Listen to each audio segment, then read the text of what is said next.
नमस्कार, आप सभी का स्वागत है। जैसा कि आपका लेक्चर नंबर 1 स्टार्ट करने जा रहे हैं, advance quantum mechanics MSc final physics. ठीक है, तो hashtag physics by CP sir आपका स्वागत है। ठीक है, तो स्टार्ट करते हैं आपका लेक्चर नंबर 1। सबसे पहले हम बात करते हैं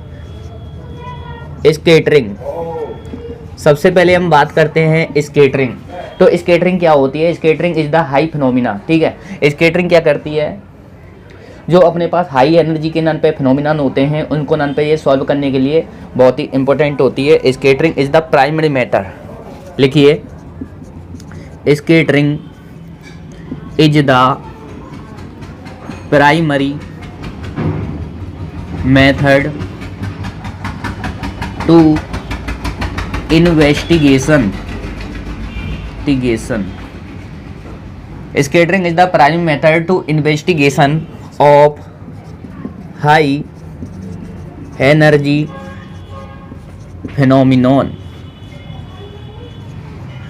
ठीक है, तो स्कैटरिंग क्या है? Is the primary method to investigation of high energy phenomenon. Simple सा। ठीक है, स्कैटरिंग का हिंदी अर्थ तो प्रकीर्णन होता है, फैलना होता है, जो भी है वो आप देख लेंगे। ठीक है, स्कैटरिंग क्या होती है? आल्सो इम्पोर्टेंट होती है। ठीक है, और क्यों इम्पोर्टेंट होती है देखिए, इसके लिए आप डेफिनेशन लिखिए, a general physical process. A general physical process. A general physical process where, ठीक है, where some form of radiation, where some form of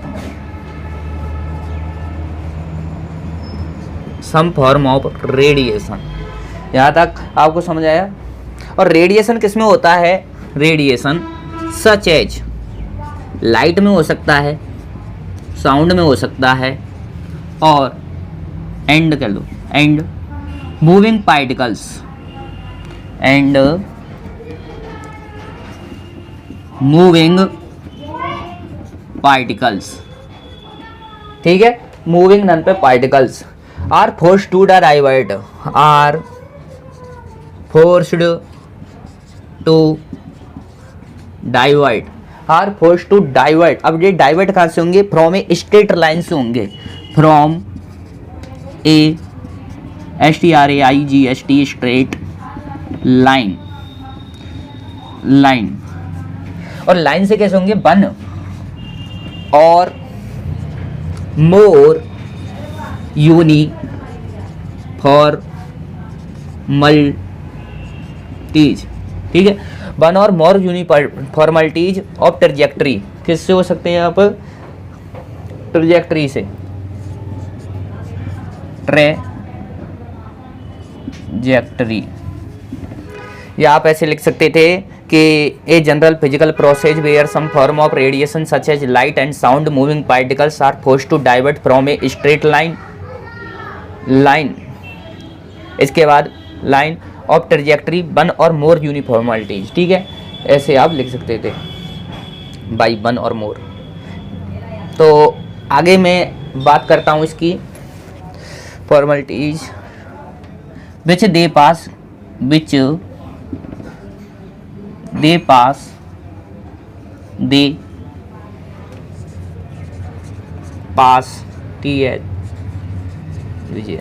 through, जहाँ से वो यहाँ पे क्या करते हैं? गुजरते हैं, दे पास थ्रू। ठीक है, तो इससे आगे मैं आपको बताता हूँ। स्क्रीनशॉट ले लिया करो।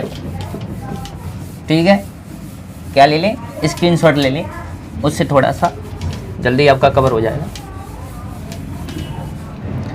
अब देखिए, इसी में लिखना है आपको कि बहन a moving particle, when a non-moving particle changes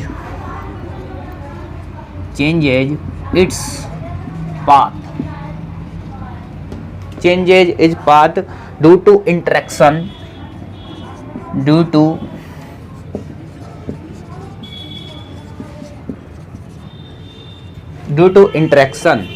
और इंटरेक्शन किससे हो रहा था?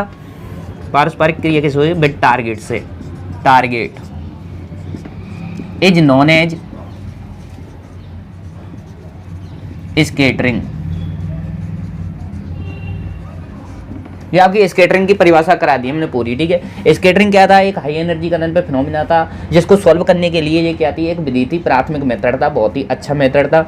स्कैटरिंग क्या हुआ, जनरल फिजिकल प्रोसेस हुआ था, ठीक है। उसमें हम क्या कर रहे थे, एक प्रोजेक्टाइल की बात कर रहे थे, एक टारगेट की बात कर रहे थे। देखिए इसके नीचे एक चित्र बना लीजिए, ये वाला, ये अपने पास है एक ये, ठीक है। इसको कह रहे हैं हम बी और इसको कह रहे हैं ए, इसको कह रहे हैं प्रोजेक्टाइल, प्रोजेक्टाइल, इसको कह रहे हैं हम टारगेट, इसको कह रहे हैं प्रोजेक्टाइल और इसको कह रहे हैं हम टारगेट, ठीक है। मार्कर और हाँ जी, इसको क्या कह रहे हैं हम, टारगेट, और इसको कह रहे हैं हम प्रोजेक्टाइल। अब देखिए ये प्रोजेक्टाइल है, इधर जाएगी टारगेट से टकराएगी तो क्या होगा, एक ट्रजेक्टरी बताई थी मैंने, वन और मोर यूनिफॉर्मलिटीज, ये पाथ है ट्रजेक्टरी, इससे क्या हो जाएगी, देखिए ये ए गई, ये बी, ऐसे अपने पथ से क्या हो जाएगी, वन और मोर यूनिफॉर्मलिटीज और of target which they pass none पे थ्रो, ठीक है, यहाँ से ये गुजरती हैं। तो ये मैंने बताया आपको, यहाँ तक आपकी स्केटरिंग हो जाती है कंप्लीट। उसके बाद हम पढ़ेंगे क्लासिकल मीनिंग ऑफ स्केटरिंग। तो यहाँ तक स्क्रीनशॉट ले लीजिए, ठीक है।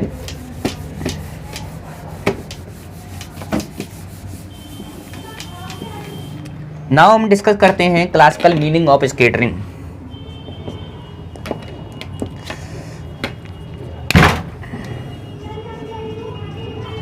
क्लासिकल मीनिंग ऑफ स्केटरिंग, दिख तो सही रहा है ना, ठीक है। क्लासिकल मीनिंग ऑफ स्केटरिंग, ठीक है। इसमें क्या करते हैं, लेट अस कंसीडर करेंगे। अब देखो, लेट अस कंसीडर, मतलब इसमें क्या करेंगे, एक बीम मानेंगे, ठीक है। बीम मानेंगे और बीम को हम टारगेट से इंसिडेंट कराएंगे, और किस पर कराएंगे, जियोमेट्री कैसी हो पाएगी उसकी, स्पेरिकल सिमेट्रिक पाएगी, ठीक है, स्पेरिकल सिमेट्रिक, और जो इक्विवेलेंट होगा किसके, डिस्क के समतुल्य, ऐसा हम मानेंगे, ठीक है। तो मैं इसको लिखा देता हूँ कि let us consider a beam of particle, a beam of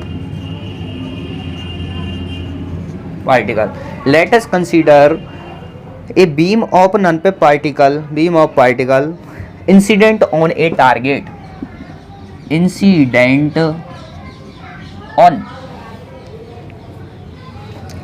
on a certain scattered particle, जो स्केटर्ड पार्टिकल इस पे क्या हो रहा है, इंसिडेंट हो रही है, ठीक है, एक नन पे बीम। यहाँ तक आपको समझ में आया, ठीक है। तो अब क्या करते हैं, इन ऑर्डर टू एनालिसिस, जैसा मैं करा रहा हूँ ऐसा ही करें आप एग्जाम में, in order to analysis, in order to analysis the number of in the order of analysis the number of scattered particle,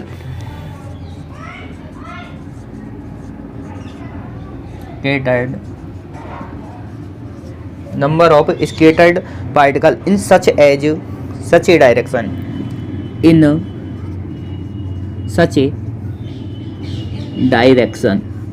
direction। अब इसकी डायरेक्शन की बात कर रहे हैं, और बी कंसीडर करेंगे, मैंने बताया ना, बी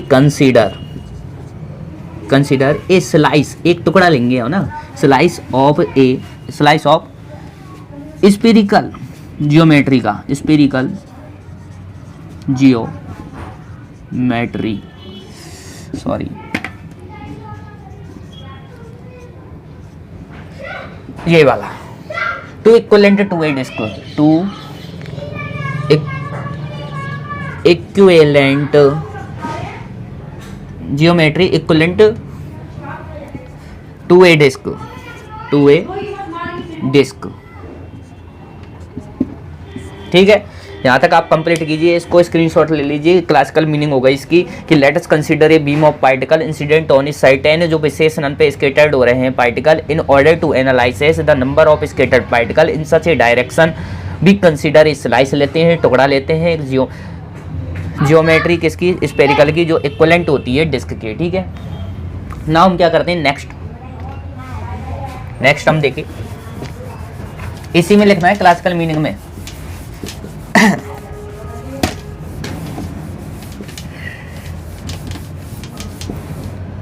ठीक है, let the number of particles, sorry यार इसको ले लेते हैं बार बार, let the number of scattered, let the number of scattered particle, let the number of scattered particle reaching at said number of particle, let the number of particles को scattered मत को, ठीक है, particles reached पहुंचते हैं, reach पहुंच जाते हैं, reaching at the shaded geometry, reaching at the shaded छायांकित जियोमेट्री। ठीक है, यहां तक हो गए complete. Shaded geometry and elements, और एलिमेंट क्या करेंगे, एंड एलिमेंट्स मेक्स बनाएंगे इज सॉलिड एंगल, सॉलिड। अब सॉलिड एंगल बहुत ही इंपॉर्टेंट है, ठीक है, इसको मैं समझाऊंगा आपको अच्छे से। सॉलिड एंगल क्या होता है, ये डी ओमेगा, ठीक है, डी ओमेगा होता है। कोष्टक में आप ऐसे लिखोगे, डी ओमेगा लिखोगे इसको, ठीक है, सॉलिड एंगल को। The value of differential cross section, अब बात आती है द वैल्यू ऑफ डिफरेंशियल, बार बार परेशान करेगा, ठीक है, differential cross section, value of differential cross section for much area at an angle, area at an angle D omega कह लो,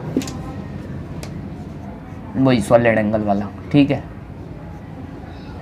यहाँ तक हो गया, यहाँ तक हमको करना है, ठीक है। अब मैं आपको बता देता हूँ कि सॉलिड एंगल इसमें कहना क्या चाह रहा है, इसमें कहना चाह रहा है कि जो अपना स्केटर्ड पार्टिकल होता है वो डायरेक्टली प्रोपोर्शनल किसके रख देना है, आपको सॉलिड एंगल के रख देना है। मतलब आपको क्या करना है, डी जो सिग्मा है इसको हम कहते हैं क्या, D sigma, differential cross section इसको बोलते हैं, डिफरेंशियल क्रॉस सेक्शन, जो कि प्रोपोर्शनल किसके हो गया, सॉलिड एंगल के भाई साहब, डी ओमेगा के।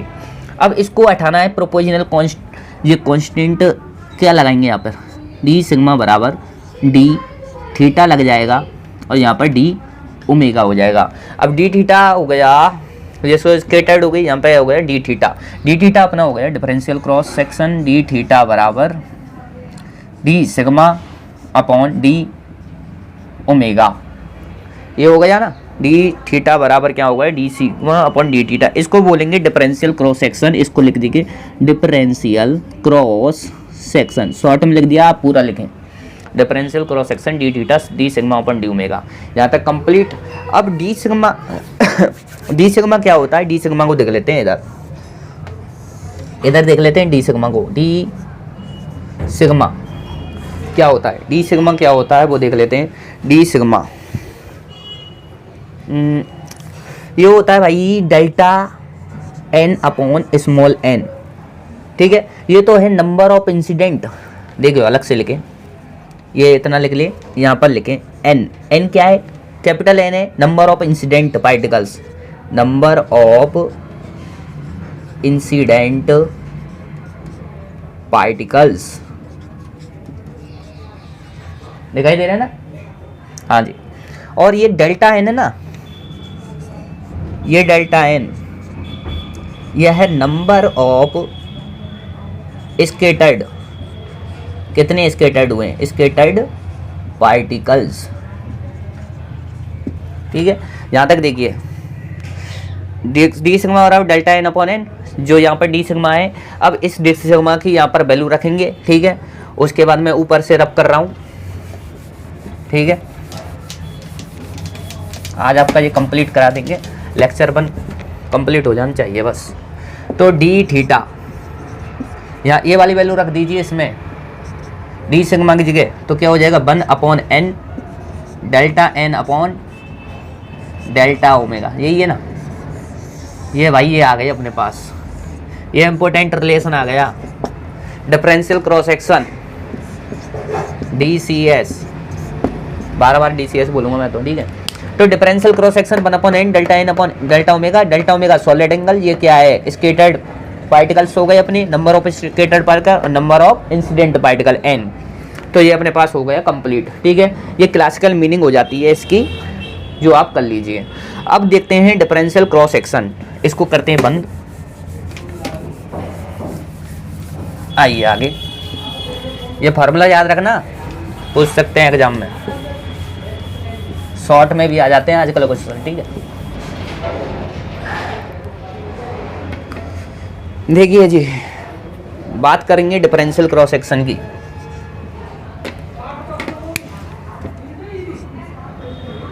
डिफरेंशियल क्रॉस सेक्शन DCS, ठीक है, चल रही है ना, ठीक है। तो देखो एक क्रॉस सेक्शन क्या है, ये इफेक्टिव एरिया है। इसका आपको सिंपल सा आपको क्या करना है, बस फॉर्मूला याद करना है जो अपने को बताया हुआ था अभी, d sigma theta comma phi, angle spherical में ले रहे हैं हम, थीटा भी हो सकता है फाई भी, ठीक है, दोनों होते हैं ना, डी सिग्मा थीटा और फाई। और यहाँ पर क्या हो गया डी ओमेगा बराबर क्या होता है 1 upon n delta n upon delta omega, ये भैया इसको याद रखनी, ठीक है। क्योंकि आपका डी थीटा था ना,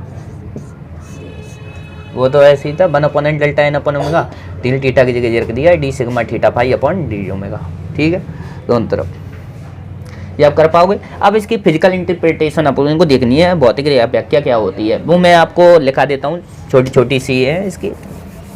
physical interpretation of differential cross section, physical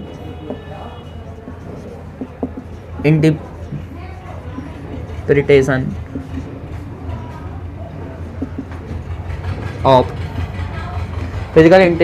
of differential cross section, differential cross section, ठीक है। ये भाई आ जाएगी। पहली तो क्या करती है ये अट्रैक्टिव और नॉन रिपल्सिव, कैसा उसका फोर्स का जो फोर्स लग रहा है वो कैसा है, अट्रैक्टिव है रिपल्सिव है, उसके बारे में बताया गया है, ठीक है। तो देखिए नेचर कैसा होता है, it depends on the shape of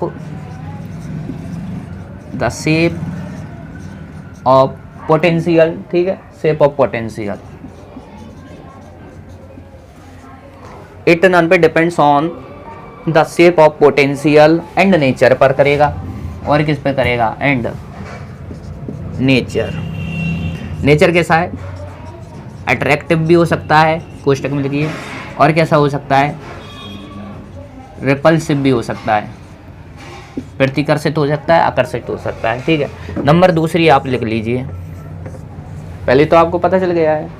जो लार्जर डिफरेंशियल क्रॉस सेक्शन है, the larger differential cross section, मैं इसको DCS लिख रहा हूँ, आप पूरा लिखें, ठीक है। डिफरेंशियल क्रॉस सेक्शन ग्रेटर होगा, विल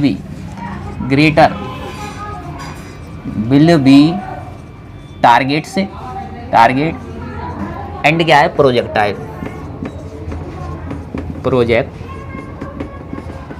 दो बात हो गई है, तीसरी बात भी लिख लीजिए, तीसरी बात भी आप लिख लीजिए, थर्ड बात की हम बात करें। और the unit of differential cross section, the unit of differential cross section पूरा लिखें, ठीक है, DCS को। देखो 1 BA बार बराबर क्या होता है 10 की घात माइनस 28 सेंटीमीटर। यही होता है 10 की घात माइनस 28 सेंटीमीटर स्क्वायर। इसको आप ये भी लिख सकते हो, एक बार बराबर होता है 10 की घात माइनस 24 मीटर स्क्वायर। कोई सी वैल्यू आप लिख सकते हो, पूछी भी जा सकती है। छोटे छोटे एग्जाम IIT जेम वगैरह में पूछ लेते हैं 1 बार पर कितना है, तो आप 1 बार बराबर इतना होता है, ठीक है। 10 की घात माइनस 28 सेंटीमीटर स्क्वायर, या मीटर में बोलोगे तो माइनस 24 सेंटीमीटर स्क्वायर, ठीक है। यहाँ तक स्क्रीनशॉट ले लीजिए। कितने मिनट की हो गई, कितने मिनट की हो गई? चलो तो लेक्चर को यहीं पे ही एंड करते हैं। आज हमने इतना पढ़ लिया है, ठीक है। और यदि वीडियो आपको अच्छी लगी हो, लेक्चर नंबर 2 में मैं आपको क्या पढ़ाऊंगा पहले बता देता हूँ। Partial wave analysis method 2017, 2019, 2016, 2014, 2013, 2012 RU Rajasthan university हर बार पूछती है, ठीक है। पार्शियल वेव एनालिसिस मेथड, तो इसकी हम क्या करेंगे, डेफिनेशन पढ़ाएंगे, उसके बाद ये रिजल्ट बताएंगे। और अपने सिंपल सा देखिए, कुछ नहीं होता है, एक्सपोनेंशियल आइटा के जेड, एक साइन इंसिडेंट आपको ये प्राप्त होगी, एक साइन स्केटर्ड ये f theta pi upon r exponential eta k r, ये 1 आ जाएगा, ये 2 आएगा, ठीक है। इन दोनों को क्या करना है, एक साइन फाइनल होता है जो कि इन दोनों के ऐड होता है, साइन इंसिडेंट का प्लस साइन स्केटर्ड का। तो इन दोनों को आपस में ऐड करना है, ऐड करने के बाद अपने को पार्शियल वेव एनालिसिस मेथड आ जाएगा, जो कि बेस्ट मेथड होता है हाई एनर्जी फिनोमिना को सॉल्व, लो एनर्जी फिनोमिना को सॉल्व करने का। तो आज के लिए इतना ही है। यदि वीडियो अच्छी लगी हो तो लाइक करना ना भूलें, ठीक है। लाइक करें और शेयर करें अपने दोस्तों के साथ। फ्री आपको पूरा कोर्स पढ़ाया जाएगा, ठीक है। Thank you.